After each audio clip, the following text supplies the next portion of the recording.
I started my career in corporate. My job was to eat a lot of chocolate. Coke is different. Yes, it's FMCG, but it's a different business model. I ended up angel investing in a company called Round Menu, which later got acquired by Kareem. Why don't we have an Instacart equivalent in UAE, which was a grocery delivery in the US? And if it works, great. If it doesn't work, it's the cost of an MBA, right? You're doing an MBA. This is the cost of an MBA. So go and learn and do it this way. We eventually ended up doing crowdfunding. We did it through Eureka. Okay, you know what, guys? I don't want salary, but I want more share. And we quickly started, getting data and learning. I think we were going from like 10 to 20 orders a day. And then suddenly we saw like, boom, 20 to 50 orders. It's another pain point. It was a pain point, right? It was like, okay, I can't step out. And then people got the convenience of it, right? I don't need to call or speak to someone. I want to ask you about InstaShop. Yes, it was as direct a competition that you can have in the industry. We were slower, right? We were slower. It was our first. They had a lot of learnings that we didn't. Yes. And they moved much faster. So concluding the journey with elGrocer and starting Homegrown was a tough decision I had to make. Something interesting is happening in CPG that I haven't noticed before. Let's do something about this, put our money where our mouth is, and at least invest, right? Were they also backing you in elGrocer or no? Yeah. So that's the mafia. So you have a mafia. It comes from the name. There is an opportunity to create homegrown brands in CPG, fast-moving consumer goods, consumer packaged goods from the region that can go regional or global. We've seen this trend in technology. We've seen this trend in other parts of the world. We haven't seen it yet in the region. There's a great pipeline of founders and startups that we're coming across.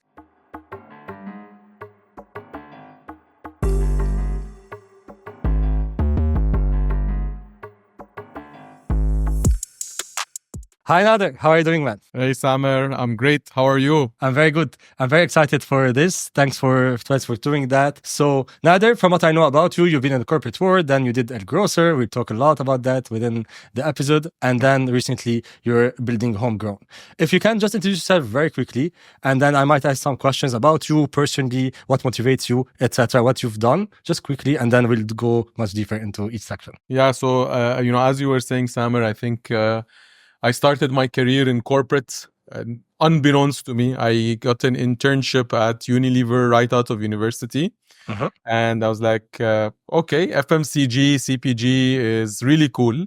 I really enjoyed the internship, and it was something that I wanted to continue in. It's like, yes, this is an industry I want to work in. So after the internship with Unilever, I applied to a number of management trainee programs and ended up at Kraft Foods, which today is Mondelez, or at least the Mondelez side of Kraft Foods. There's a lot changing in the CPG world, even with some big news happening yesterday or rumors happening yesterday. Yeah, we'll talk about that in a bit. They were saying Kellogg's again split. So there's a trend now of CPG, between brackets. But there's a big trend of CPG companies splitting up or merging or spinning off. So like Unilever spun off their tea division. So Lipton now is an independent company called Ecatera. Kellogg's also was one of the recent spin-offs. So they split into two companies, WK Kellogg and Kellanova. And there was a rumor yesterday that Mars is going to acquire Kellanova. Okay. And we're seeing a lot of that in the CPG world lately, which... Is it for acquisition? Is it to optimize for acquisition, or is it for what? What are these plays for? Or is it for innovation? Well, there's a lot of theories. My theory is that it's Wall Street behind it. Okay. One way or another. More so than anything else, because some make sense. And I'll tell you my experience, what I had been through with, Mondelez as well. And we're seeing more and more of this in the CPG world, because I think it's about time CPG reinvents itself, and which I think we'll come to when we talk about Homegrown. But we're seeing those big moves on the largest company sides. So I had the benefit of working for some of those names. So after Kraft Foods, Mondelez, I was with Mondelez for 7 years, mainly in Middle East, North Africa. Number of brand management, trade marketing, strategy, innovation. My last role with Mondelez was actually in Vienna. I was working on Milka chocolates, Central and Eastern Europe innovations. So it was having to. My job was to eat a lot of chocolate. So Really? Like actually, that was part of the job. Yeah. So you have to demo. exactly. So that was 7 years, and then I thought, okay, time to try something different, something new. A friend was working at Coke, and she's like, I knew her from Mondelez, and she's like, you need to experience something different. She actually pushed me. I was like, yeah, I'm not sure, maybe not, but it was good to have friends who push you. So she was like, Coke is different. Yes, it's FMCG, but it's a different business model. So it's a different big brand. So I was like, okay, why not? So went through the process, got into Coke. So I spent 4 years with Coke in Middle East, managing brand Coke for the region and different, capacities, let's say. And was it different? It was very different. It was very different. At Mondelez, it was a lot more of a role where marketing and brand management and innovation was a lot more commercial. Even the trade marketing and the sales, a lot more commercial. And Coke, it was a lot more of brand because the commercial part was handled by bottlers. So the business model itself was different, right? So Okay. although both are FMCG, Kraft, you own, produce, do everything A to Z, and you have distributors. But in Coke, you have bottlers who take care of the manufacturing and distribution, and they actually own part of the business, right? So a very different business model, even though in the same industry. And I was on the brand side, so it was a lot more on the brand and thinking big and building the brand in a market where Coke is number 2 as a region in MENA. So it was very different. So like one of the few markets in the world where Coke is actually a challenger brand. Yeah. So it was a very different experience, absolutely. And while I was at Coke, I got, inspired by a lot of the tech startups coming up in the region at that time, right? This we're talking 2013, 14, 11, 12, started to get exposed where, that first wave souks, namshis were starting to do really well. Kareem was starting to grow very fast, with the whole better than OOR campaign. So that was the time. It's like, okay, there's something cool happening in an industry that's not happening in FMCG. And like, I've always been intrigued by, innovation and new things. So started getting involved in the community to learn, like attending events, networking, trying to learn a bit more. Someone suggested, hey, why don't you explore angel investing? So, okay, what does that mean? So I ended up angel investing in a company called Round Menu, which later got acquired by Kareem. Nice. Did you do other did you did angel investing before even starting startups, like as a corporate? Yeah. So that was the first. That was the first. Okay. It was the like taste. someone said, if you're interested in that, that's the best way. Get skin in the game, and so did an angel investment there, and then did you have any role or just silent angel investor? Did nothing? No, I was advising on the marketing. That was what I knew: marketing, business development, strategy, innovation. So I got involved on an advisory basis there, helping the founders, and that's got me even more excited. Right? You worked with the founders here. Yeah. Directly with the founders, I would say. Okay. Is this where, like you said, okay, it seems not rocket science to start a startup. If these guys can do it and I'm doing well in this part, like probably I can do something? Yes. This idea came. Absolutely.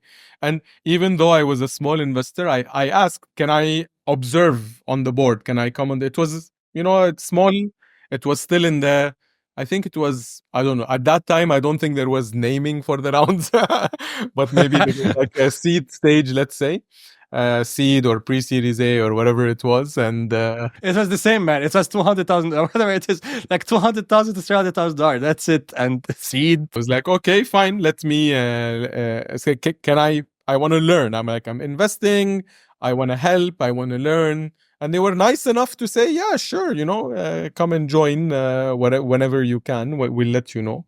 So great learnings, great experiences, and absolutely to your question, that was when, and of course now then being part of the community, getting to meet other startups that we were trying to do collabs with, and this works, this doesn't work. I'm like, yeah, it's not rocket science. I think this is something I would enjoy doing full time someday myself.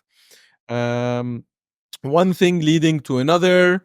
One day, like again, was brainstorming ideas, and was like, okay, why don't we have an Instacart equivalent in UAE? Which was a grocery delivery in the US, a grocery delivery aggregator in the US, just starting to, make some. I think they had just raised their Series A. It's like, okay, why don't we have that here? And at that time, it was what, maybe 6 months or something like that after Talabat was acquired. So I'm like, okay, so it exists in food delivery. There was food delivery. Talabat got acquired for whatever, 160, $170 million. Like, okay, I think I can do something similar in grocery. Why don't I do that? So while I was at Coke, came up with the idea. I remember it was with my ex boss from my Mondelez days, and with a colleague, and we were having coffee, and we were just chatting, brainstorming. Like, guys, why don't we do this? I was like, okay, let's do this. How do we do this? We had no idea. Like, Okay. yes, I know someone. So my ex boss knew Raed, my co-founder from elGrocer, and I had known Raed anecdotally, again, just by the virtue of networking. So okay, this was again 2000, maybe 12, 13. It's like, okay, let me try that. Let's try to understand a bit more how to do that, because Raed has some experience in that. We know groceries to some extent, right? Because of the FMCG side of the equation. But needs a lot of technology. This needs a lot of kind of how do you set it up and all of that. Let's chat with Raed. So we chatted with Raed. Raed loved it. And it was funny because there were a couple of ideas before that, not in tech, that I had pitched as in brainstormed with Raed. I was okay, maybe not this idea, maybe not that idea. I think it was like meant to be to eventually do something together. Yeah. So with Raed, it's like, okay, this I get, this I like. I'm interested. I'm interested to invest. I'm interested to get involved. Let's go and get this done. So bit by bit, the team started shaping up, but still, it was in a way where everyone had their full-time thing, and this was like a kind of a side project. Yeah. Let's put a bit of money, let's create a MVP and see how this works. Okay, can you take us a little bit literally? But how did it, like, from here to launch? What were the elements? Who was responsible of what? How much did you spend? The first mistake was we did a committee. You can't run it by committee, right? We created a committee saying, okay, I will take care of the marketing, Raed will take care of the technology. Because we're each in our own roles, we're going to run it by committee. And I would say now that was the first mistake. I mean, definitely what we quickly learned at later and eventually ended up leaving and doing that full time was that you can't run this by committee. It needs time, dedication. You need to dream about it. Yeah. Okay, but how did it? Sorry, just like try to understand from each startup we interview. How did you launch? From not knowing anything, from especially for first time, right? First time founders, like from not knowing anything to getting excited with your co-founder, and then what? And how many co-founders, and how did it come up together? Initially, we didn't even set it up like that. It was like, we're going to be shareholders. There's a committee. Each is responsible for a certain function. Okay. And we will incubate it under Raed had a consultancy / boutique venture. We say, you know what? It doesn't even need its own license now. If everyone's okay, we will incubate it under that as a separate, team. Okay, let's do that. So, okay, how much money do we need to build the version 1 MVP, something to go to retailers, something to we need we said let's think what we need for a year, and I think it was something like 250k, 300k, not dollars. I think it was around 250k, if I'm not mistaken. Okay, but this will include what? How much on tech, how much on non-tech, marketing, etc. Mainly tech to build the core kind of platform and engine behind it. A couple of people to do customer service, business development, like we said. Okay, budget for literally 3 people, and like marketing was maybe less than 5%, just like test and learn what works, what doesn't work. So it's like technology people to have it in place. Of course, admin and all of that. UAE is expensive, right? And then still, compared to the rest of the world, right? And still do some test and learn on marketing, what works, Yep. what doesn't work. And this was self-funded, like out of pocket, out three of you, or did you raise like an angel? Eventually became 10 of us. 5 or 6 were involved, 5 or 6. I think we were like 10 to 12. 5 or 6 people were involved, 5 or 6 people were not involved, or much less involved. So the committee was 5, 6 people, and there was another 5, 6 people who were more of the angel investors. We know you guys. It was literally ex-colleagues, friends that, you know, we've always said one day we'll do something together. It's like, hey guys, here is an idea. And it wasn't kind of even fundraising. It's like, hey guys, I'm doing this. Oh, can we get involved? How much do you need? Oh, I didn't even think about that. So, and that ended up becoming, okay, you know what? We're 10 to 12 people. Within that team, we will form a committee who will run it. This is the budget we need to take it to here, and we will see what happens. So very, very much bootstrapped, and we figure it out as we go. But I think, what was it? Maybe 6 months, 9 months down the line, we realized that no, this cannot work this way. It was getting messy. Who's taking the decisions? Some decisions need to be taken. How are we gonna do it? Okay, Nader came up with the idea. You make the calls. Okay, I'm okay doing that. But what does this mean? I will put more time. I'm going to put more time, more effort, so I should get more sweat equity. Then we introduced the whole concept of, you know, okay, for the effort the committee members are doing, let's allocate some pro rata shares. That was till the time that then we were more of 2015. So that was 2013, 14. 15, towards end of 15, we launched a beta. We said, guys, enough is enough. Let's launch a beta, whatever we have, and we learn. It's good, it's shit. At least we'll know what the last 6 to 9 months have been. And that's when that triggered that, okay, now that we're going with beta, someone needs to take the call, someone needs to, you know, be. So because it was my idea and I knew everyone, almost everyone within the team, said, okay, Nader takes the lead. From within the committee, Nader takes the lead. And we start putting some process in place. And as we went into that, it started getting more complex, right? It starts saying, okay, this is not rocket science, but there's a lot to figure out. And going through it for the first time was not easy at all. Okay, it had to do a lot of research, talk to more people, learn from more people. Okay, this is incubated under Numite. How do we do this separately? And it was a time where Astrolabs had already come up. So we ended up eventually setting it up. So, okay, you know what? Let's set it up separately through Astrolabs. So I think we were part of the second or third cohort of companies to set up through Astrolabs. So, because before then it was not even an option, right? So you were with the Just Life cohort and the Just Mop back then, or when there was Loving Dubai, there was you, there was Just Mop. Just after them. Okay. I think they were the second, maybe we were like the third.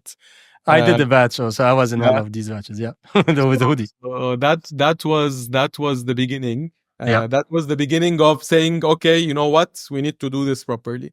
And throughout this time, I was getting more excited about it, right? So it's like I was literally putting in like all evenings.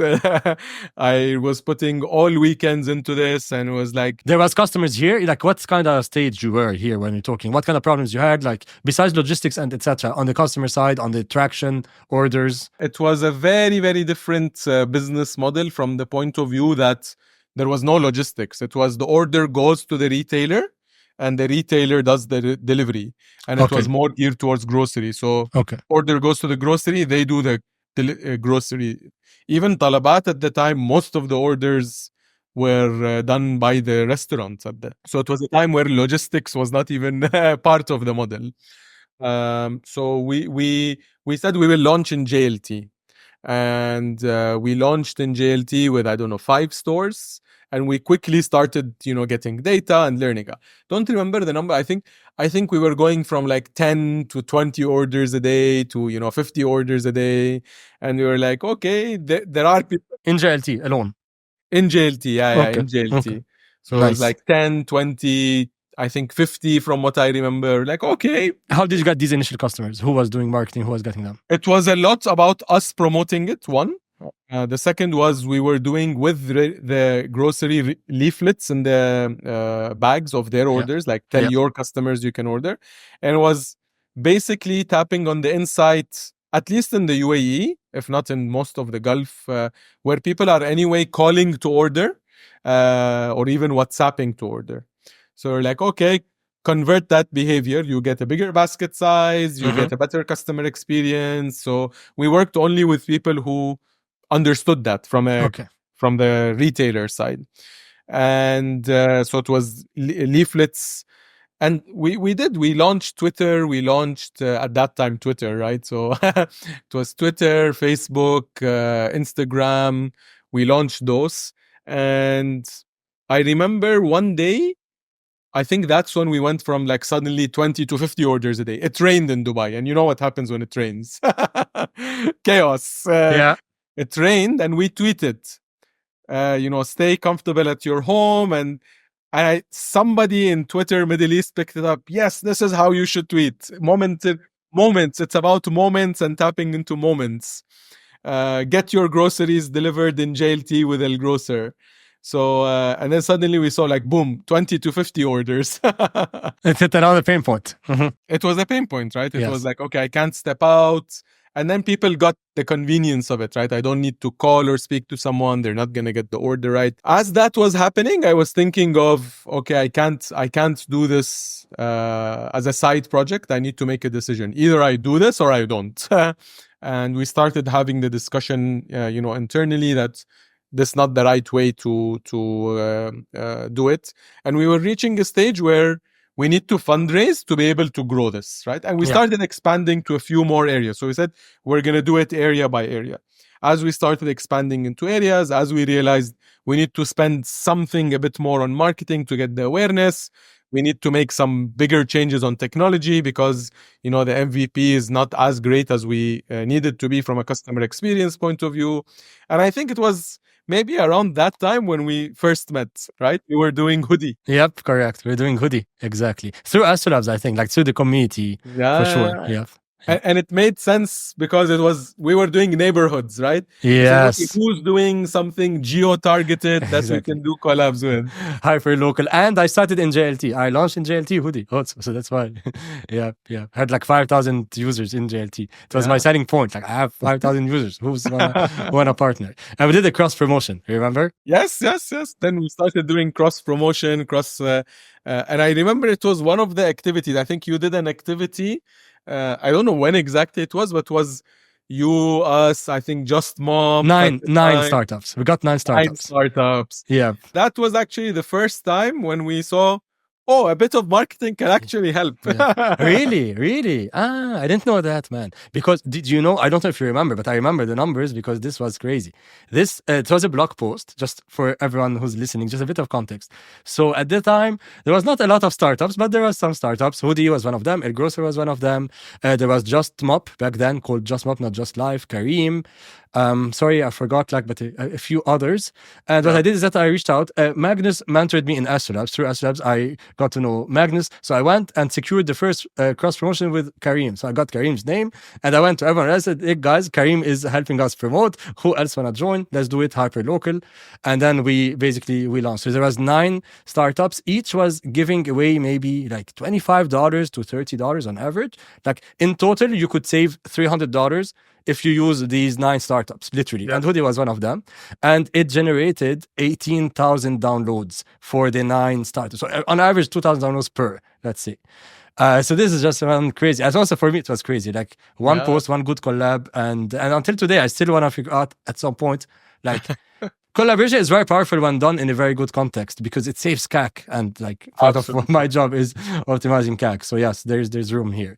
Yes, thanks for this story, man. That was nice. Going back to your points. Okay, this is where you got to taste. Okay, online marketing works. It can get us good customers, etc. So part of these experiments, and then you're deciding to go all in. Like, do I go all in or not? Right? Yeah. Then eventually, 2017 that was 2016 was the beta. By end of 2016, beginning 2017, I'm like, no, I cannot do this. I need to do this, either do it properly or talk to the guys that someone in the team should do it properly. And, Yeah. I'm an investor, advisor, whatever it is. But I was too emotionally invested because I had come up with the idea. I was anyway leading. So it was the logical thing. Yes. And I remember starting to discuss it with my wife, with my family, with some friends. And they're like, you're crazy. Who leaves Coke? Who leaves corporate career where you're moving, from one great company, one great role to another. You're anyway doing Schooling, perks, side. everything. Absolutely. You're anyway doing this on the side. Why don't you continue doing it this way? I'm like, no, I can't. I think this has potential. And what's the worst that will happen? I remember, I had been married maybe 3 years, 4 years. We didn't have kids. So I'm like, if I don't do this now, when will I do it? So I'm like, okay, you know what? Let's do it now.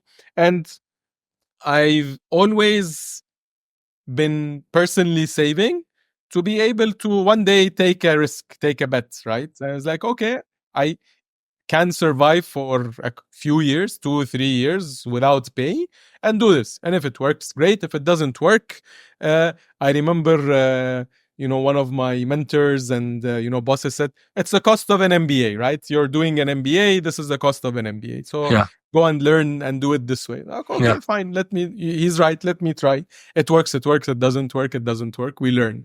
Was this the best professional decision you've ever done? Like, absolutely. In fact, one of the things I say is like, I should have probably done it sooner, because us being maybe 6 months late meant another competitor started accelerating before us. Yeah. And in startups, I'm sure in a lot of your talks, speed is critical, especially more in technology than anywhere else, right? Now it's common knowledge. At that time, it was still shaping up. At like 6 months makes a difference between 10x and 100x. So that was like, looking back at it, definitely a big lesson. Like, if you believe in something and you want to do it, do it. Don't take another month, a month even now. So that was the best decision. So not June, I think it was May, I decided, and Coke was like, no, you can't leave. Stay a couple of more months, do part-time, this, that, whatever it was. But eventually July, I remember it was June or July 2017, I was like, bye, I'm gone. Officially left Coke and started doing elGrocer properly. Did you add a salary here, like with the partners that you have, or you weren't? Like, how was it? No. We had, at the same time, we started doing fundraising. A big part of the decision to leave was fairly so. One of the big feedback was, you want to fundraise? If you want to fundraise, you need to be all in. Who's going to invest? Absolutely. Why should we fund this? Blah, blah, blah. We eventually ended up doing crowdfunding. We did it through Eureka. Eureka, correct. We did it through Eureka. It was 2017. I was like, no, I'd rather allocate. So I spoke to them, like, give me more equity. Right? Because we hadn't set it up right from the beginning, right? Like, I'm the founder, I'll take this much equity. Suddenly, when you start doing most of the work, it's a different story. Hey guys, let's now talk. Okay, you know what, guys? I don't want salary, but I want more share. We agreed to whatever we have agreed. I signed up on it. Right or wrong, I signed up, right? Yes. So, and the team was, fair enough to say, yeah, fine, you're not taking salary, you take your salary equivalent in equity. We developed a formula, and they even gave me more than what I asked for. So it was very nice of them. Nice. So that was the decision, to mid 2017 to jump in and do it full time. And at that time, we did the crowdfunding. And I remember we wanted to raise 500K. We ended up raising 700 and something. So we oversubscribed. And till today, I get people following up with me saying, oh, I think till today, maybe we're number 2 or number 3 biggest crowdfunded company in Middle East or something. I don't know. I haven't been following who has raised how much, but I remember for a while we were number 1 and eventually we dropped to number 2. Because it's still not that common here, right? Yes. The whole notion of crowdfunding as opposed to other places. Why did you go that route, by the way, versus traditional, just to understand? And would you have done it again, knowing what you know now? See, we were in a position where we needed to fundraise, not for my salary, but more for, to take this up to the next level. So it was okay, we are not well positioned to raise from VC because we didn't set up right.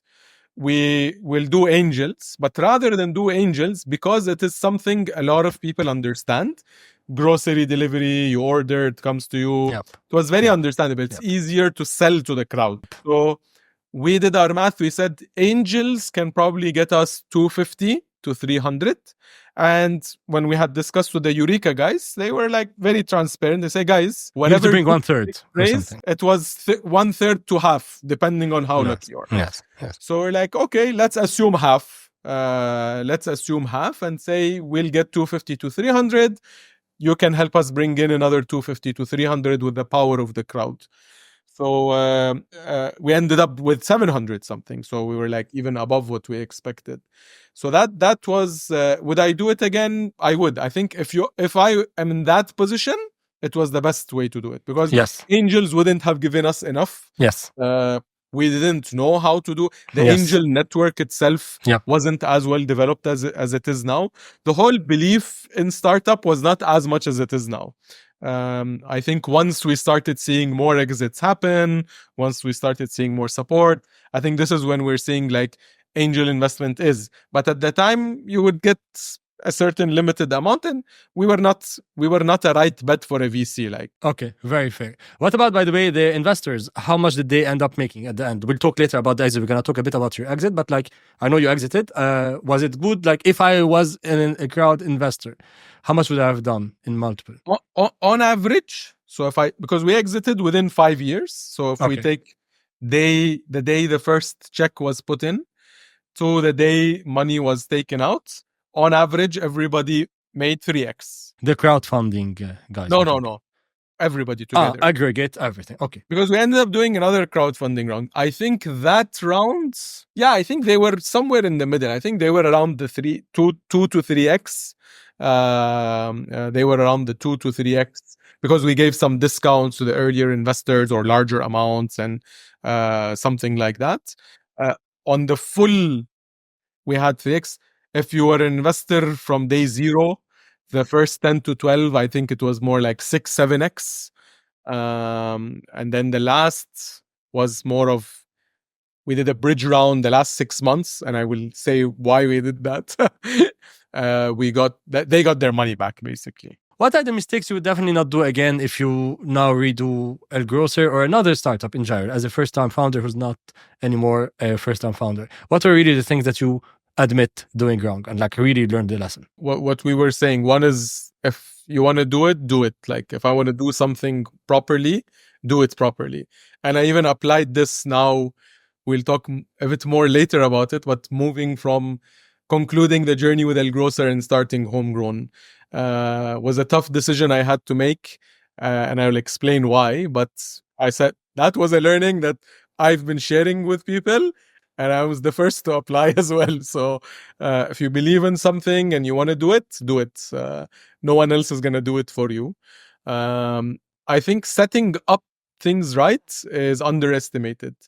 Yes, startup, chaotic, you figure things out as you go, but there are few principles that, how to set up the company, how to set up the team, how to set up, where you want to take this. Few key things to set up so that it can anchor you as you're going through the chaos, I would say. Third is, I would say, like speed. We were not fast enough, maybe. Thankfully, we had a good exit.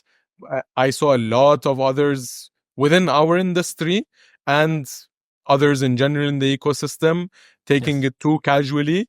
You will not. If you're not gonna do this fast, take risks, break things, don't do it. If you're not comfortable with speed and risk, don't do it. So I would say these are 3 big ones. And last, but I think maybe one of the more important ones is also the team to get involved in. I think I was very lucky to have the right team and the right people around me that helped me throughout the journey of being first time. Met a lot of people that I didn't learn or anything from, but I learned what not to do as well. Okay. But the core people, like Raed, a couple of other people that were, part of the initial journey and definitely were critical critical in helping, get through the chaos, get through the downside so we can go to the upsides. What has been your, maybe you answered it before, or if not, like just please try to re-answer it. What has been your biggest lesson or mistake of the, the past period with elGrocer? Something that you wouldn't, again, like something specific that you wouldn't do again, or that you would do differently? Do it big or don't do it. So like from the beginning, full on speed, execution, all in, risk it. Okay. Yeah, okay. So faster. Okay. Got you. I want to talk a little bit more about your, a bit more like get to know you. Just try to ask you some questions about you, get to know you more as a person, what made you who you are, and then we continue. We go maybe talk about the exit, and then we talk about Homegrown and a bit more about the future plans. But about you, so you introduce yourself. You're married. What else do we need to know about you personally? So you're married. You have kids. For how long you've been married? How many working hours do you do per week? I would like to know that now, currently. And what are your hobbies or interests? Right. So yes, I'm married, 11 years now. No kids. Cats. We had 2 cats. Now we have 5. Okay. Thanks to the storm of Dubai, my wife rescued 3 kittens, which we got stuck. If anybody is looking for kittens, please message me. Okay, comment for sure. Okay. I've been in Dubai I've been in Dubai since 1989. Mhm. So that's not something not a lot of people know about me. In few years in between, it was 97 to 2000. 2001 was in Canada for a couple of years in Toronto, but then came back to Dubai. So Dubai has been, where I grew up mainly. And growing up in Dubai gets, the whole notion of speed and taking risk and doing big things gets built into your DNA. Like I remember everyone travels at especially school, 2-3 months over the summer, there's travel, come back, there's like 2 new highways, 3 new buildings. Yeah. Yeah. There's shade on your balcony. There's a new building. Like suddenly. Unbeknownst to me, it was something that gets inside you, right? It's like, okay, things can happen, things can move. Big things can happen. So I think over the years that got more and more into who I am, right? Seeing the whole transformation of the UAE, of the region, and UAE in particular, and Dubai in particular. I think that really helped shape up my thinking process without me knowing, What else? I mean, my dad was an entrepreneur. So many years ago, he left family group he was working with to do his own, and I learned a lot by observing and seeing what he does, right? So it's like, yeah, one day I want to do something as well. So that's a bit more. What else about me? Speak 4 languages. Yeah. What are so Arabic, English, Arabic, French. And Farsi. Okay, interesting. French, I would assume with Montreal and with your wife, which I believe is Tunisian. But Farsi, how come? First in school, so I went to Mawakib school in Dubai, Lebanese school. So French was part of the curriculum. Also. And then my mom always encouraged us to take additional classes over the summer so we don't forget. So I'm thankful for that. So it helps in a lot of, discussions and all of that. And what I always joke in Arabic as well, again, growing up in Dubai and having to mingle with a lot of different nationalities, my Arabic, sometimes people are like, where are you from? Because like you're saying a word in Iraqi, كلمة باللبناني, شوي بالتونسي. So you're like, sorry, where are you from? Yeah, I can definitely, especially in Dubai, this happens a lot. So a bit of Egyptian even, yeah. And cool. What are your hobbies, interests? Is it work? Is it this? Is it FMCG? What is your what do you spend the most time when you're not really working? I've always enjoyed working on whatever I'm working on. And whenever I found that I don't, I've tried to make a change in one shape or form, right? Like when I was at Kraft, I was lucky enough and fortunate enough to have good mentors and bosses that every year and a half put me in a different role. So I didn't get the chance to get bored, like, okay, worked on different categories, different functions, different region. Yeah. Then I moved to Coke. Then I did elGrocer. I mean, while I was at Coke, I did so always something different. Like I was like, okay, it's becoming too repetitive. Let's do something different and let's do things in a different way. So work, but it's never felt like I'm doing it for work. I've always enjoyed doing it, like reading more. So reading, a lot of reading, whether it's business or other stuff, like reading, learning. It will channel back to business. Like it will channel back. Yes and no. I mean, some of the stuff I like to read, like, again, I don't like novels in particular, but more like, let's say, philosophy, psychology. It will channel back. You're assessing founders. Physics from, a socio-economic or social context or whatever it is. So just like random stuff to expand the mind. Other than that, I mean, hobbies, I mean, like, yeah, reading. I like to read, business or otherwise. Over time, I like, again, I'm not fitness, but exercise, making sure it's part of the routine, a bit of meditation to disconnect, bit more or less that other than work. Are you thankful to like a positive habit that you've discovered that worked really well for you? Like, yeah, if I do this, that's really good for me. Some positive habit that you discovered, or you've been doing, or you've been doing for long, maybe like something that you know if you do, it's good for you. It's good for you because you're productive, or it's good for your well-being, wherever that is. Do you have some meditation? I really like. So I think what I started when I was at high school, if I'm not mistaken, and I continued it. So I was like getting CDs for how to. At that time, it was CDs. It was like I had to order CDs, and like how do you get that? Like, and it's like takes you from beginner to advanced. Alpha waves, beta waves, and all of that. So, and then over time, it's like this grid. Like you go too much into it, and then you try to do it in a simpler way. But yeah, I think it's something I enjoy in one shape or form or the other. Meditation, I really like. Because you do it like daily, weekly? Daily. Wow. Yeah. Morning? Yeah, morning. It doesn't, again, during the week, maybe it's like 10-15 minutes just to kind of calm the mind, set the mind. What time do you wake up? Between 5:30 to 6:30. I'm more of a morning person. So I enjoy, waking up, taking my time, a bit of light exercise, a bit of light meditation, start the day 7:30, 8. Perfect. Yep. On your own terms. After you read it ready. After you read it ready. Yeah. Exactly. That's what reading, again, on and off. Like I do like bursts of reading. It's a bit hard to make it a routine, like because it depends on the week. So like, okay, if I skip some, then I make it up, right? But I love, like, whenever I order like 12 books. So I know I have a stack and like I'm reading them. Then I order another 12.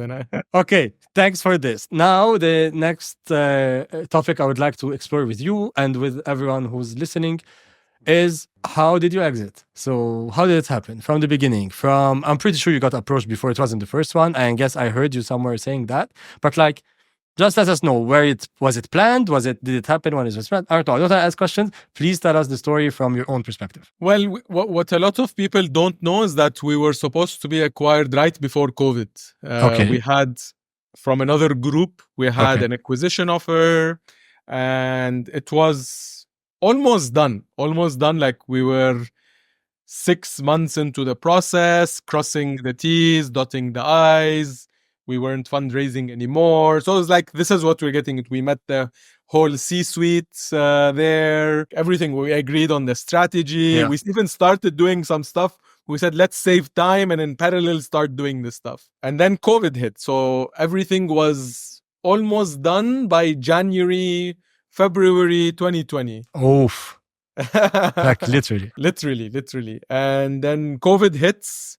And then we don't hear from them for like a week back. Like, okay, guys, what's going on? Yeah, we're a bit busy because of COVID. It was still picking up. Like nobody still knew the extent of it. Like, okay, fine. Second week. And then COVID was getting worse, right? The whole news around it. And it was good for business. It was good for numbers, right? It was grocery. I believe your demand doubled or tripled, like minimum, right? More like 10, 20. So we're like, okay, but guys, business is doing really well. So we need to conclude this sooner so that we can, fuel it. Yes.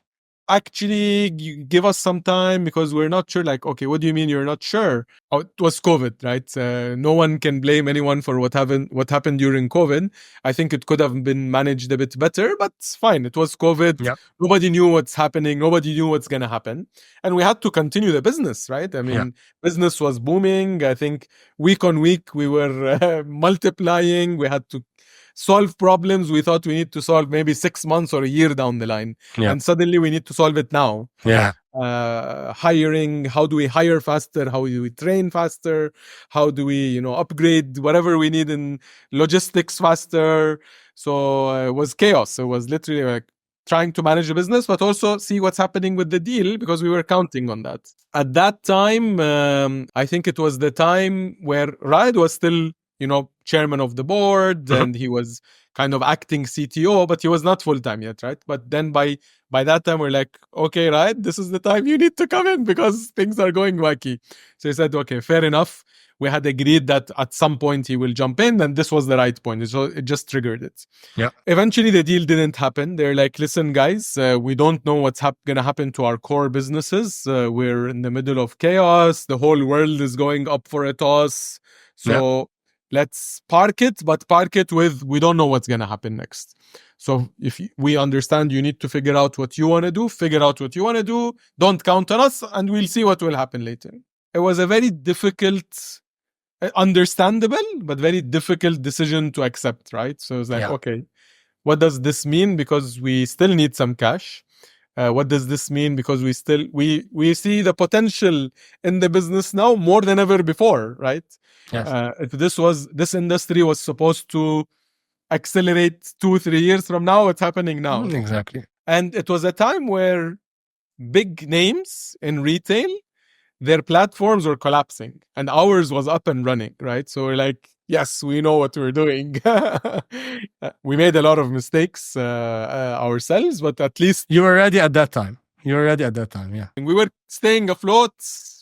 Operations were running. Yes, we had delays. Yes, we had issues, but we were afloat. You were able to fill the orders, by the way, with all the increase of the demand. You didn't have like a week like, hey, we're stopping. We cannot. No, we didn't stop. We had backlogs. Yes, and we were you delivered. You didn't cancel. More and more every day. Nice, but you didn't cancel. We didn't cancel. Nice. You just ramped up delivery as you go. The guys, it's gonna be delayed a day, 2 days, a week. But we're going to do it as much as we can. We're going to do it. We're adding more people. The more people we add, the sooner we try to, as opposed to some people shut down and said, you know what, we can't do it and thank you very much. Yes. I think communication was very important in this period, man. Everyone was panicking also. Yes. Customers.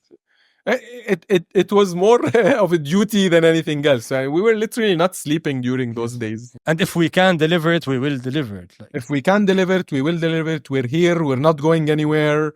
Just give us some time. Be patient with us. So we were trying to calm. We were the only hope for people. So we had to act like it. As opposed to say, oh, sorry, we're not delivering anymore. Come to the store or figure it out. No, we couldn't do that. And thankfully that paid off with people, with the sentiment, with future, partners. Then it was like COVID and we had to focus on the operation. We regrouped. We said, listen, our burn rate is anyway very low because we had been bootstrapped all of this time. We don't need a lot of money to stay afloat. And now more than ever, the current investors believe in this business. So whoever had the financial capability pitched in as a bridge to say, okay, guys, we need this. And we told them, like, listen, we don't know. We had an acquisition offer. We were very honest saying we had an acquisition offer. We don't know. Will another one come? Year down, will we shut down because we run out? We don't know.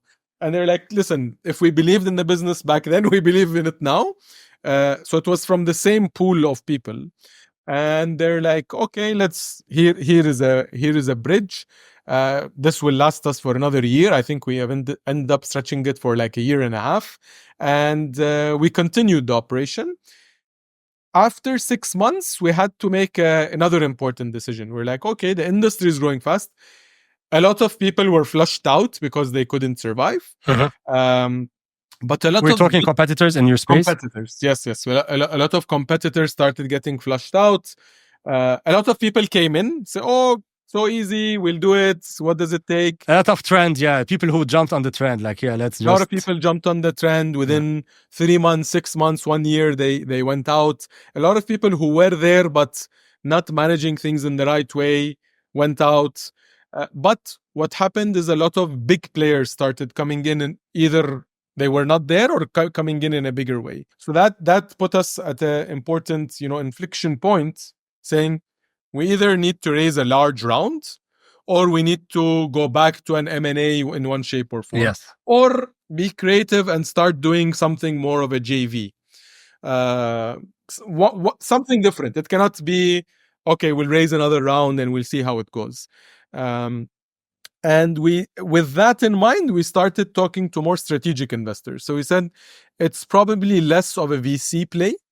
Because VCs we had been talking to are like, okay, if you do a larger round, there are big players that are entering. How are you going to combat with them? How are you going to differentiate and all of that? And groceries, more than anything else, is a scale game. More than anything else, because it's very operationally heavy. So yes, technology is important, but it's not a SaaS platform. Yes. It's not fintech. It's not AI. There's a lot of operation involved. There's a lot of back-end operations, front-end operations involved. So it was much less of a VC. And I think that was one of the learnings, maybe 4 years down the line, is that your business or your business model may not be a VC play. So you need to figure out what's the right type of investor, what's the right type of business model, how do you set yourself up? Grocery has proven globally to be much less of a VC type of play. The only company in the world that today that anybody at public knows of is Instacart, right? They eventually IPO'd, they made a lot of money, they're doing still well. Getir, again, the news is out publicly, raised billions. Yes. And now kind of went global and scaled back to just being in Turkey. In the region, there has been many cases of going up and coming back down and all of that. So it makes sense as a part of a bigger group in one shape or form, but as a standalone grocery play, it makes a lot less sense. I think a lot of people are still coming to this realization now more than ever before. And this is what we learned a bit later in our journey. Interesting. Right?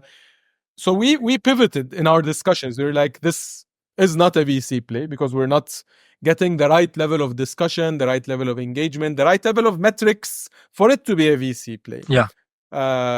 Who are the right people? Groups, family groups, institutions, large groups that this can fit in as part of a group, either as a joint venture, strategic partnership, or as an M&A, or as an investment, without having that kind of, this is the M&A route. It was more of, we need to talk to strategic investors and find a creative deal.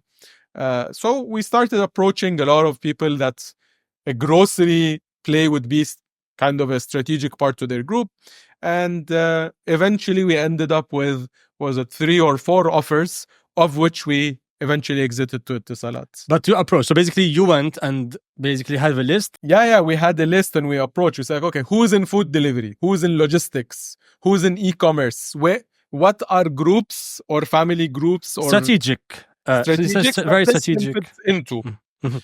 Because if you put it into a group, your fixed cost gets absorbed by the group. You have certain advantages and all of that. That makes it a viable play. Yes. Makes it have a clear role in a portfolio, as opposed to standalone. Is it sexy on its own to be acquired or like plugged into a group? Because also like it's an everyday product, so you can sell customers like easy. You can acquire customers easily because it's a mass product. But then you have to sell them something else that could get you better margins. This is where you kind of make the money. But this is such a good tool to acquire, just to acquire, people in neighborhoods. Again, for different groups, as we were going through the discussion, it had different role in the portfolio. In Etisalat's case, they have the customers. And we were plugged into Smiles, the loyalty program.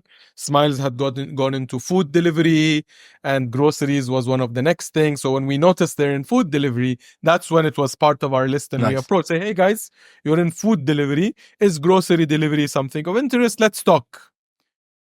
But in Etisalat's case, it's less about bringing in new customers. It's more about making it stickier to existing customers, plus bringing in new whoever will come, sure.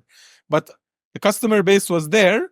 The tech and the operation and the industry know-how was with elGrocer. Makes sense. And so how did it happen? Was there a lot of negotiations? What can you disclose? I know there are some numbers that are public anyway. Yes. What are your thoughts about it? What else happened? Something that other founders that might at some point consider an acquisition, what would be your advice or technique? It didn't start as an acquisition. It started off as, this is what we're doing. We see what you're doing. Is there an interest to explore?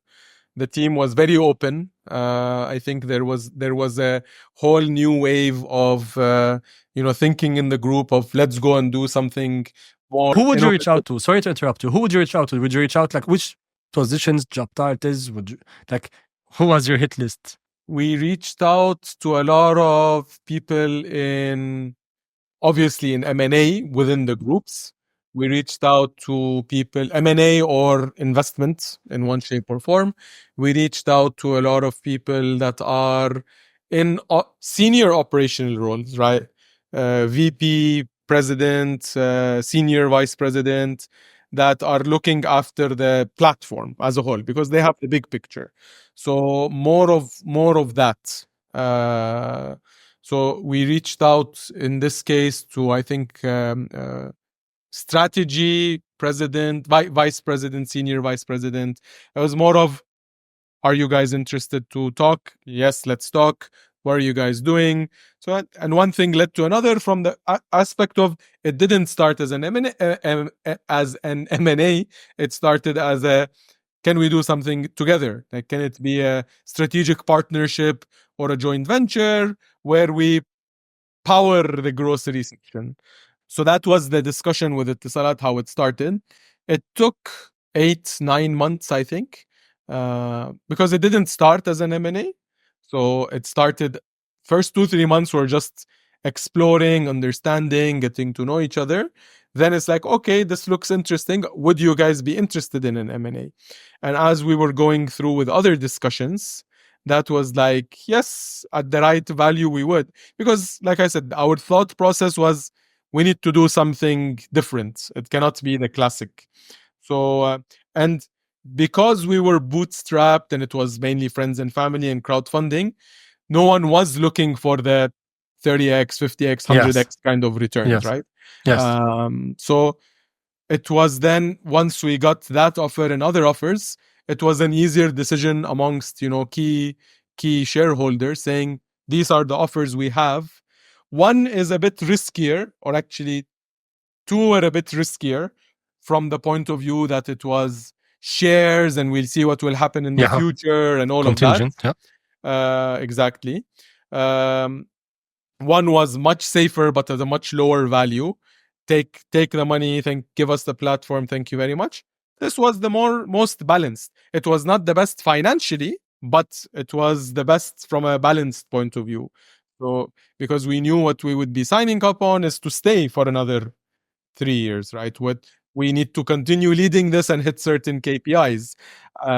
So as opposed to maybe taking more money and or more share, which will have XYZ. So we had to evaluate it from a lot of different angles, not just for us as me and Raed, but also for the wider group. I want to ask you about InstaShop, obviously. It's an indirect competitor. I'm not sure to which extent, like what's the overlap, to how much, but they've had a very big round. And I think you guys started almost at the same time, right? More or less.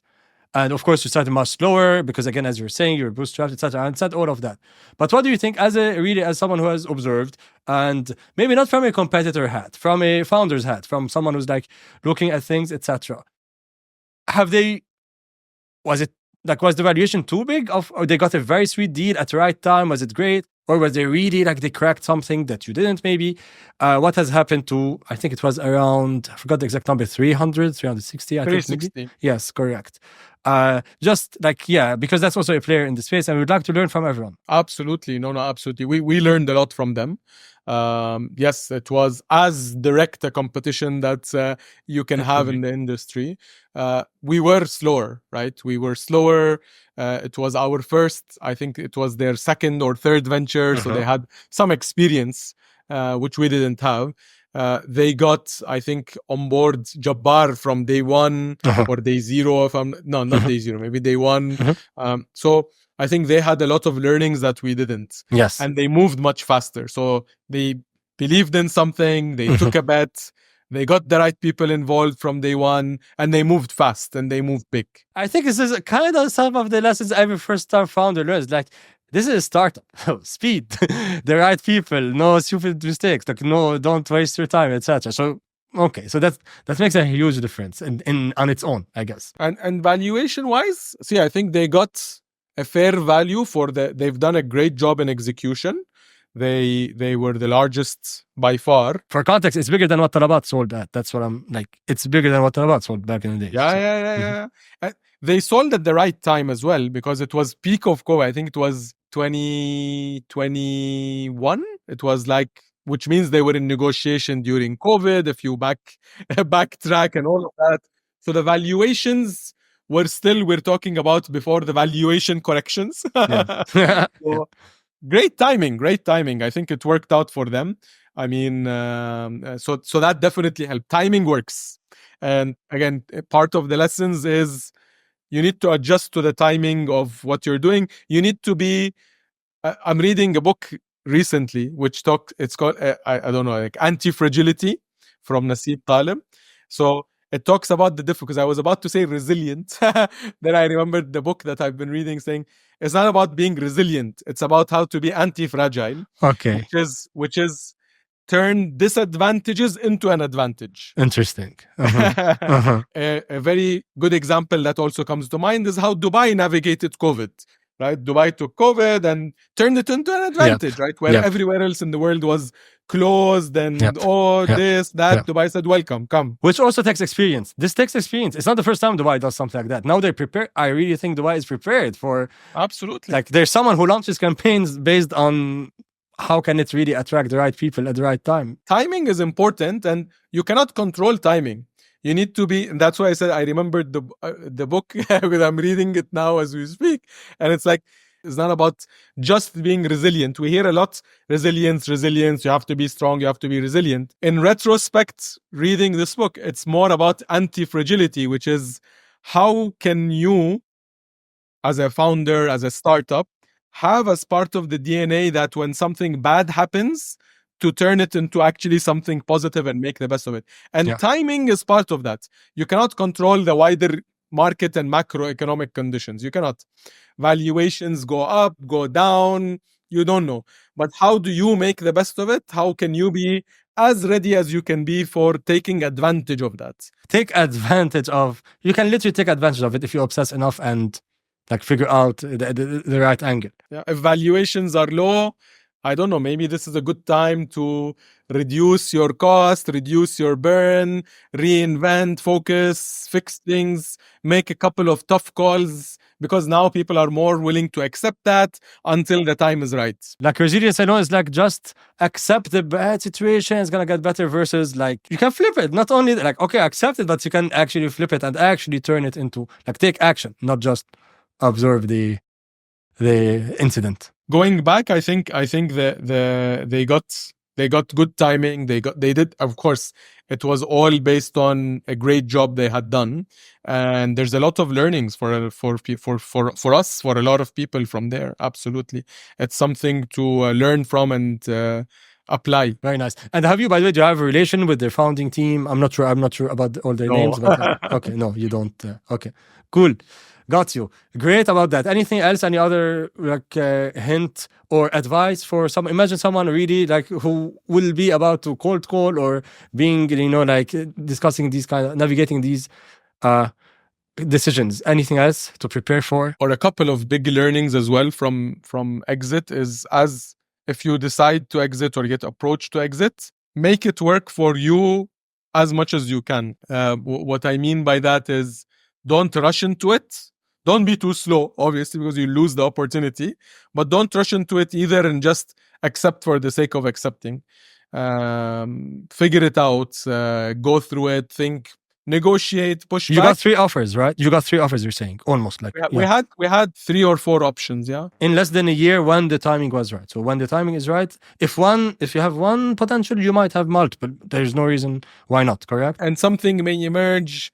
So other than timing, like define what works for you and what doesn't work for you. If it doesn't work for you, and even if it's the best option now, don't take it. If you're gonna struggle and suffer because of it later, don't. It's easy to say, but we've actually been through it. It's not to ease a pain now, it's about the pain you will feel later. Do you agree that basically when it comes to selling your company, is this a personal or a professional decision? It's hard to differentiate in a startup. It's hard because you're working on it, putting, blood, sweat, and tears for years. So it does become a bit of both. It's personal also, I mean, because you're de-risking yourself. Like, as a first-time founder, I mean, big Yes. congrats. I never maybe told you enough congrats that you de-risk. Like, any founder I see, if they can sell their first startup, I think it's a good advice to sell. I mean, maybe there will be some cases where I'm wrong, but you're also de-risking your life. You're having, you got enough experience and you have some money, and now you can go at it bigger. Absolutely. Yes, so that was from that standpoint. Because it was already X number of years without an income, X number of years. And we took, as in the founders, Raed and myself, we took the decision, like I said, even though financially it was not the best, it was more of let our friends, family, investors, angel investors get their payouts. That means we will stay for a couple of extra years, but it was structured in a way that we can take advantage of it in a way where we can scale up the operation. So we had the business plans, we knew what we wanted to do, but we didn't have the resources to do. Say, guys, if we have the resources, this is what we would do. And we had the opportunity to work on it. So it was nice to go through those couple of years of scaling it up as well. Did you get any incentive of doing so, or it was just part of the deal itself? Like, if you scale extra, you might get part of the deal, and maybe this will help us pivot to the next part, which was the deal was, doing 3 years. But at any point, if we exit, then, we can lose some of the things, some of the earnout, right? So as with many such kind of deals, was more of an earnout. And, there's always variables involved and all of that. So I did forego a good part of variables to jump into the new venture. Okay. So you still made a decision. It wasn't like planned exactly on time. You still had to also... No, not at all. It was not planned because it was 3 years, and I'm like, okay, 3 years, I will do this, and we'll see. We'll figure it out within those 3 years, what next. The first year was very intense. A lot of people were asking me, like, did you exit or are you getting something much more? I'm like, no, guys, the first year. But for me too, it's exciting because, like I said, like finally have the chance to scale it up. To see it through. See it through, absolutely. And the second was more of, yes, there were a lot relying on us building like proper management team in place, because in 3 years, if I want to hand something over, even if it's 2 years, I want to make sure I'm handing something over in the best way that I would like to take over from someone.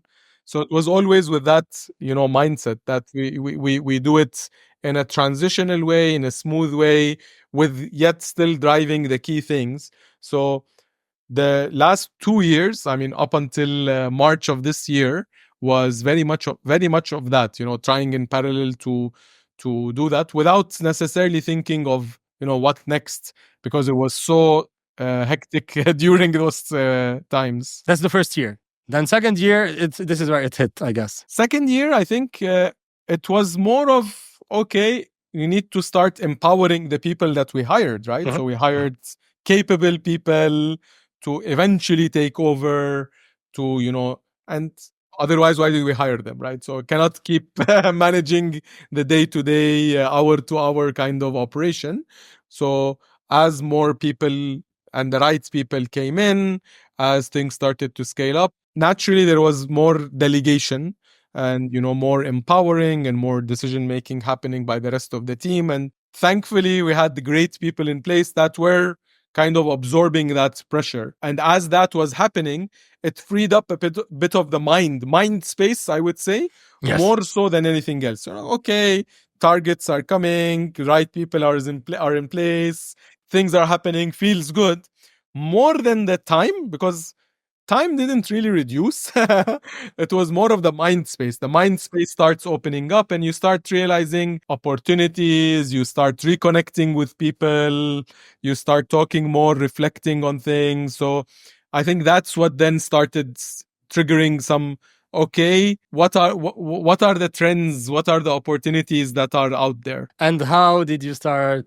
How did you end up, like, from this period of maybe it became less challenging, and as someone who seems to like challenge, how did it end up from like, okay, what would be next, to until figure out that homegrown is the best thing you can do? It started in a very natural way. It's like CPG, FMCG is something I understand. And I've been involved with even at elGrocer in one shape or form. And a lot of my network and colleagues and friends still come from there. I think it was Q1 23, where it's like something interesting is happening in CPG that I haven't noticed before, because it's been happening globally and it's been happening to some extent in the region. And that's the rise of FMCG, CPG startups. I don't mean SMEs, right? Because SMEs are always there. It's not another mayonnaise. No disrespect to anyone doing mayonnaise, it's not another brand of water. We have enough of those. But really something innovative, something different, that's good, that's scalable. So I'm like, okay, started getting approached within the founder community for advice. Okay, you have FMCG experience, you've done your own startup, we're doing this, what do you think? I was like, hold on, something is going on here that I haven't noticed before. And it took me literally down a rabbit hole. And that's when I connected with my partner at Homegrown, Ahmed. We were always in touch. He was an angel investor in elGrocer. We were management trainees at Kraft Foods 20 years ago. So we were always chatting on different stuff. So like, Ahmed, there's something I'm noticing here and I want to look into it. Like, what do you think? He's like, I want to look into it too. So I'm like, okay, let's look into this. And then two other friends, ex-investors, colleagues, also like in chattings, like there were two people that were also like, listen, we want to get, and they're venture partners with us. I mean, you can even see it on LinkedIn. Yes, there's nothing to hide. Wael and Tarun were they also backing you in elGrocer or no? Yeah. So that's the mafia. So you have a mafia. Yeah. So it was like, cool. It was like very you have natural. 12 people, man. That's very good. By the way, we didn't talk about that, but hey, having a really close, good network of supporters within the industry, friends, pushing you, helping you, money and not, right? I think we've missed a little bit to highlight it, but this has been something very nice for you. Very important. Yes. And yeah, I mean, then we said, let's do something about this. Let's research. I don't know what is out there. Let's research. It took us literally down a rabbit hole. And then where we discovered there is a CPG, consumer packaged goods, for those that don't know. Another alternative for FMCG, fast moving consumer goods. There is an ecosystem globally that has been shaping up in the last 10, 15 years.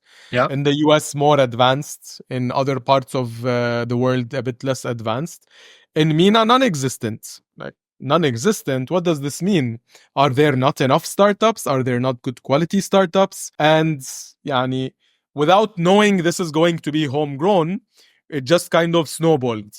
Okay, what is this? Okay, let's talk to someone in the US doing this. Let's talk to someone in India doing this. Let's talk to someone in Europe doing this. Let's talk to some ex-colleagues in other parts of the world that were involved in this in one shape or form. Let's start talking to startups, in the region. Let's start talking to people in FMCG in the region. And it kind of snowballed to a stage where by last year around this time, June, July, August 23, we were like, you know what? Let's do something about this, put our money where our mouth is, and at least invest, right? See if we can is there a problem in finding and investing in startups or not? We then started more actively talking to people, saying, hey guys, we're exploring investments. Nader and Ahmed, we have 2 other friends who are investing with us. We set up an SPV to say, let's invest in a couple of startups and see where this takes us. And that was the time when I was still reflecting on the elGrocer journey, right? It was like, okay, there is something with very high potential here. And this was in the second half of the year. By October, there were 2 startups, Bamboo U, toilet paper, tissues, in very innovative way made from bamboo. Okay. That we fully made from bamboo. Fully made from bamboo, less toxic, better for the environment, beautiful packaging. I knew the founder, Sahar, as a friend personally. There were a few things that I had advised her on, not knowing, what would happen in the future. So like, okay, there is this pretty cool. Let's do that. And there was a second one because I had worked in chocolates and a good part of my network had worked in chocolates. There was a second one that really caught my attention, which was Play. So the founder is Rashi. She's a nutritionist. It's chocolate truffles made from simple, clean ingredients, better for you. No sugar, no gluten, no soy, no preservatives, no additives. Tastes very delicious and indulgent. Absolutely beautiful packaging, great name.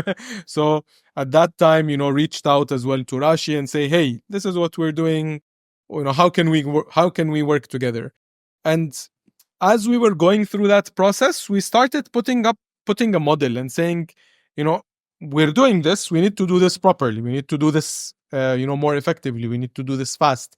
And we realized within those 6 months, we have spoken to maybe 100 plus startups. Yeah.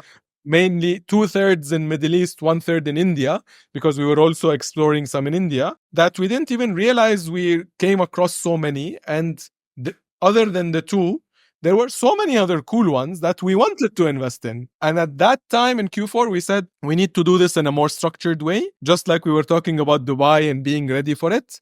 We said, okay, Q4, we will structure this. Q1, we will go and do this. So in Q4, we were just structuring, like, is this viable? How do we do it? If we were to do it, we went through a program by the Decile Group. They have Founder Institute, they have VC Lab, they have Decile Partners and all of that.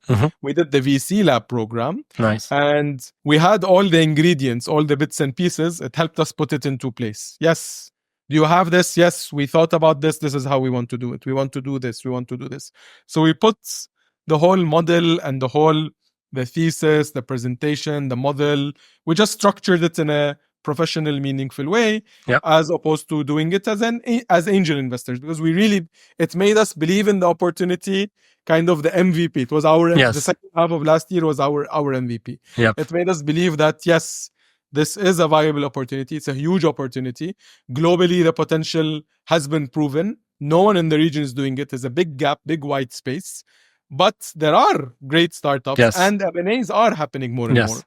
All the data, all the discussions, all the gut feel proved it. January took the decision that, you know what, I'm going to take a piece of the learnings and decide that I will give up my last year and a good chunk of what I would still potentially earn to go and do something I believe in. Wow. Really, you're putting your money where your mouth is, but also you literally just told us about the lesson you've learned and literally show us how you actually applied it, man. And it must have been painful too. Like, this is your baby which you sold. At the end of the day, you didn't get the full amount. However, you believe in the next mission. And at the end of the day, I think it's also everything you've learned, this is very valuable and you can apply it in whichever way you want. And probably get excited again. Yeah, it was too exciting, too good of an opportunity, momentum. Yes. And it was also, one thing maybe that I didn't touch upon is it's also always been in my mind, how can I not just share more of my learnings, but apply them and help wider group of people rather than doing it in bits and pieces and monetize. Absolutely.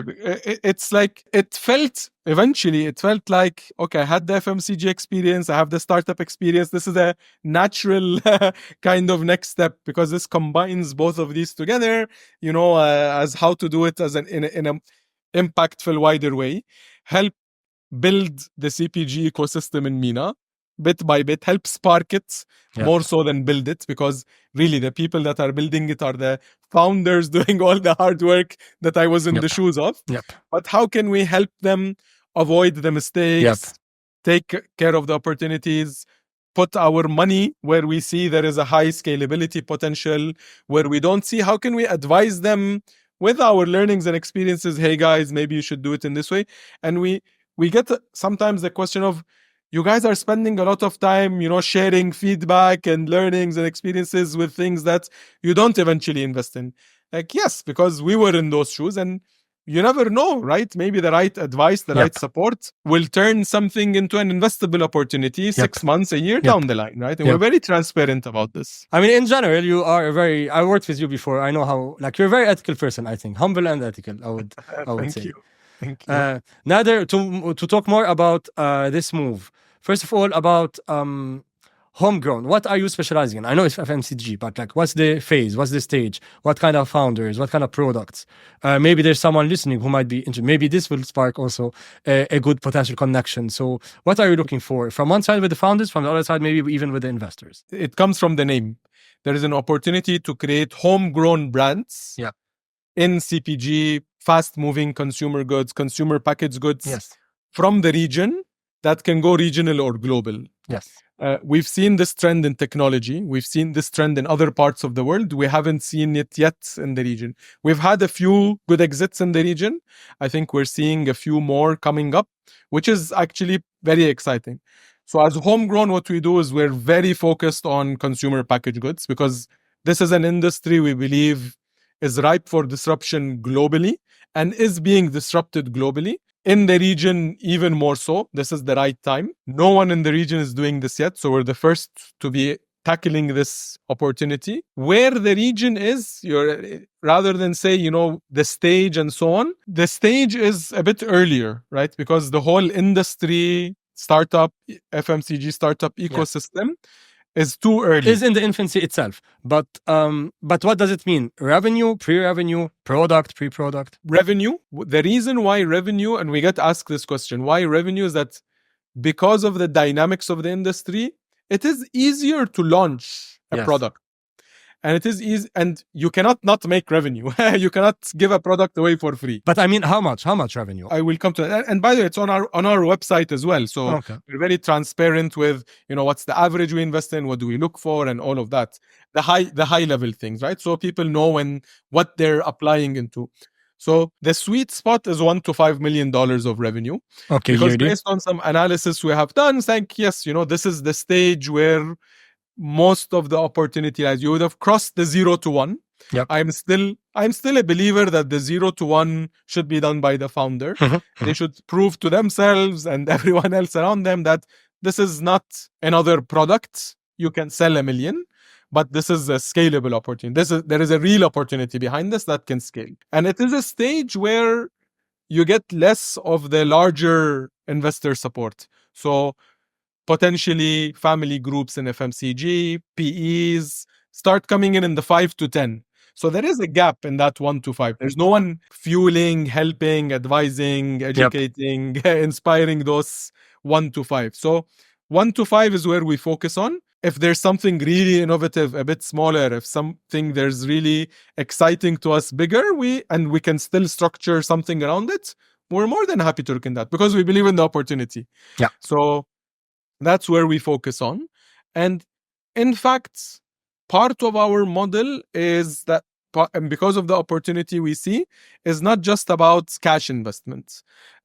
We've seen in technology, accelerators, incubators, venture studios, all of those popping up. As part of our, Q4 process we were going through, what should Homegrown be, is that we really like and believe there is a need for some sort of acceleration, more so in CPG than anywhere else. And we have the experience and we enjoy it, but we don't want to take away from, what the founder is building. So what we've kind of shaped up as part of what we do is we also get involved at the strategy level. Yeah. So where does the founder want to take this? What is our view on it? And how can we help accelerate that? How can we help avoid any mistakes within that journey? and how can we help accelerate that journey? So rather than 3 years, it can be done in one. Whether this means connecting to certain retailers, making certain bets on the investments, helping build the brand in a certain way, whatever, bringing in someone from our network who can help with manufacturing, product, whatever it is in the founder's journey that they need support with, or we believe needs to be tweaked, we provide the additional support there. Makes sense. How many startups you already have in the portfolio currently, and what's your target? So we have 3. We have Play, Bamboo U. A couple of months ago, we did our first investment in India. It's a cold pressed oil called Gramia. Yes. Cooking oil, edible oil. Hopefully in the UAE soon as well. So basically 3 now. We're moving pretty well on a couple of deals that are looking in the pipeline. Again, taking the experiences from the first time of doing something different and new. We're not going and saying we're going to do 10 companies a year. Saying we're going to do 4 to 5 companies a year so we can focus. Those 4 to 5 we're going to do fast, we're going to do well. It's more of doing 3, 4, 5 companies a year for a number of years. Yes. With our first batch of opportunities that we see. And how many people work today full time in Homegrown? Me and Ahmed. Okay, only you don't have more hires for now. So also you'll need help to scale also, especially if there's mentorship. Part of our model is having the right investors on board that can help with a lot of things commercially, strategically, operationally, whatever it is. Investors and partners that can help with the rest of the journey, because it's, again, as the need, there are certain core things that Ahmed and myself can support and handle on a full-time basis, and we're doing that. And then there are certain things that will come on an ad hoc basis based on each company need. And the beauty of FMCG, CPG sector is that whether you're doing tissues or oil or chocolate, their fundamentals are the same. So it makes it scalable in an not easier, maybe smoother is the right word, in a smoother way that, okay, P&L, this is how a P&L should look like. This is how your gross margin should be calculated. In tech, a fintech versus a SaaS, very different. So it also makes it easier, again, smoother for 2 of us to be able to handle. To manage. And as the number of companies increase, that's when we will start having people on board. Potential people. Okay, clear. And what about the investment side? I am a small LP myself and my partners, Daria and Serge. And we definitely support that. I definitely, by the way, when we met and we discussed that, you saw my eyes. I really believe it's a very good move. I really think, I hope this is an amazing move for you. Especially because I really like founders, man. Founders need experienced VCs who also have done it a bit before, can really relate and actually move the needle, like give advice that can actually be applied immediately from, you burning your own hands. So yes, I definitely applaud that. I feel it's going to be incredible. We're honored and it's a pleasure to have you on board. Thank you so much. Okay, on that note then, so where are you in the journey right now? What have you done? What's pending? What's the next chapter? How is it evolving? No, we're officially up and running. We're live. We've invested in those 3 companies. We're actively working with the founders. That's the most exciting part. Really brainstorming, working, supporting on challenges, sharing the learnings, looking at new opportunities, doing things. In the US, a lot of these brands are called challenger brands or emerging brands. So how do we challenge, some of the big guys? So that's a big part of what we continue doing, and signing up partners within this journey, right? So and we've officially disclosed on our LinkedIn some of the partners we have strategic tie-ups with, like, Talabat, Tanami Capital, Alif Capital, Paymob, Legal, all of those. So we're actively working on how to bring partners on board that we can accelerate our portfolio company and the whole ecosystem, the interest in the ecosystem around. Very interesting. You're building your own ecosystem for your group of portfolio. That's very nice. Absolutely. We have to, because I think one of the things that we're trying to do is saying, what are the learnings that we've seen in the tech ecosystem as a whole over the last 10, 12 years? How can we play the role, not just of a VC, right, but more of a being the spark in that ecosystem to bring people together, collaborate, bring more awareness, bring more excitement there. Yep. So definitely to help our portfolio companies more, but also to help the ecosystem. So we want to see more founders, more stuff. We want to see more homegrown brands in the hands of people. We want to see more homegrown success stories going regional and global. And we're starting to see some of those, right? So why not have more? Why not have the Middle East as an exporter and Middle Eastern products as export rather than bringing them in? So that's where we are with that part.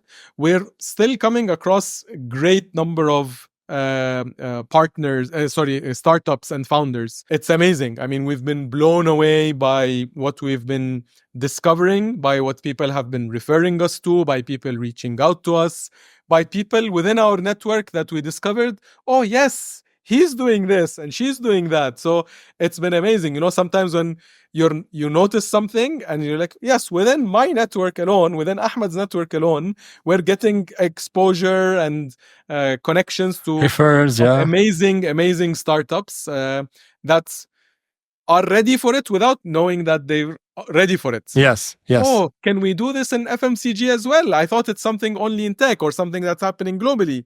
Now that you guys are here, I know this is something doable. Now, whether I do it with you or somebody else, fine. But as long as it kind of encourages and inspires to do more. So we're having a lot of these discussions with startups at different stages, from people who are pre-launch to people who have just launched, to people in early revenue, to even some larger brands. They're saying, I'm ready. How can you help me? Can you advise me? Can you consult me?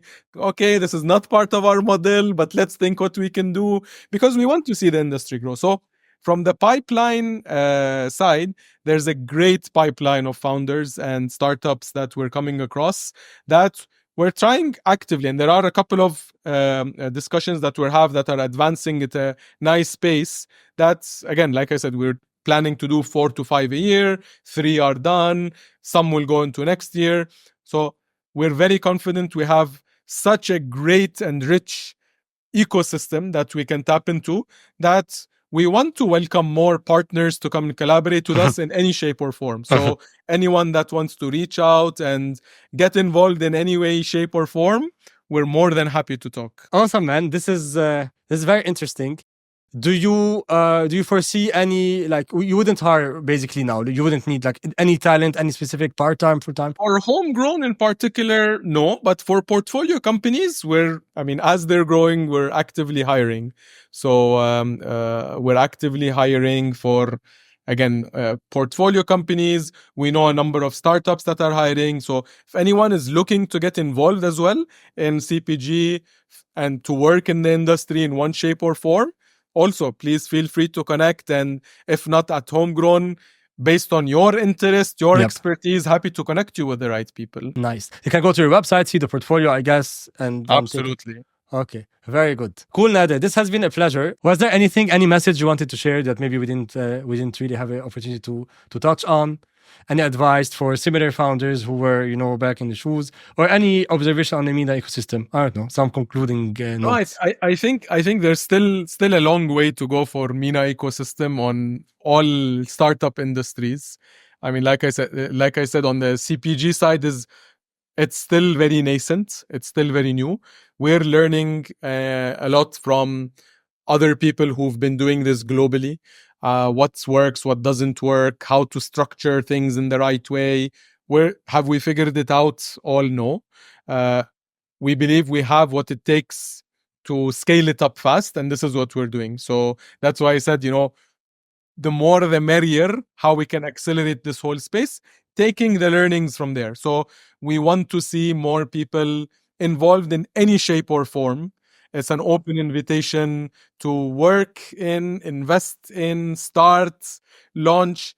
If you have doubts, no matter how silly it may be, and as our time allows, more than happy to help, because I think it's the right time for CPG in the region. And we're here, as opposed to maybe before there was no one. We're here to share any 5 minutes, half an hour, and we're regularly participating in events and activities. We're setting up networking of events because it's easier to do, amongst group sometimes rather than on a case by case basis, but always welcome. And if if you're interested to get involved in any shape or form, please get in touch with me, with Ahmed, with anyone who is. You will see under Homegrown some great names, such as yourself as well. So reach out to anyone you're comfortable in. We want to spark this ecosystem in the region, exactly. and we wanna leapfrog, right? So if we're 10 years behind the US or India or Europe, we want to make it in 5 years faster. Correct, 100%. There's definitely a lot to do, and it's proven that it can work, and the spark is there. So an open invitation for the players. Come, let's build this part of the ecosystem. Let's do crazy stuff and make it happen. Awesome, Nader. Thanks again. It was a pleasure. Thank you, Samer.